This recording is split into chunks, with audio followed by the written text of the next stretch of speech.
আসসালামু আলাইকুম গাইস, চলে আসলাম আপনাদের জন্য একটা নতুন ভিডিও নিয়ে। তো আমরা আসলাম আজকে মাছ আলু তুলতে।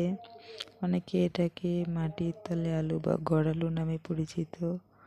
তো আমরা এটাকে মাছ আলু বলি। তো দেখছি আমাদের ক্ষেতে এর 2-3টা মাছ আলুর গাছ হয়েছিল, যদি আমরা লাগাইনি হয়েছিল। তো সেই আলুগুলাই গাছগুলো মরে গেছে। তো সেই আলুগুলাই তুলতে আসছি।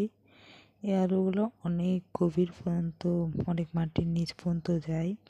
তো দেখুন, আজকাল আলুগুলো তোলা হচ্ছে, কিন্তু মাছের আলুগুলো কেটে কেটে বা ভেঙে ভেঙে উঠে আসছে, গোটা উঠছে না। তো এই আলুটা খেতে অনেক মজা সুস্বাদু। এটা মাছ দিয়ে বলেন বা গরুর মাংস দিয়ে রান্না করেন, যেটা দিয়ে রান্না করেন খুব ভালো লাগে খেতে। তো এটা তো আমি খুব পছন্দ করি, খুব ভালো লাগে। কে কে খেতে পছন্দ করেন আর কাদের এলাকায় কী নামে পরিচিত অবশ্যই কমেন্টে জানাবেন। আর বেশি বেশি লাইক কমেন্ট করবেন প্লিজ।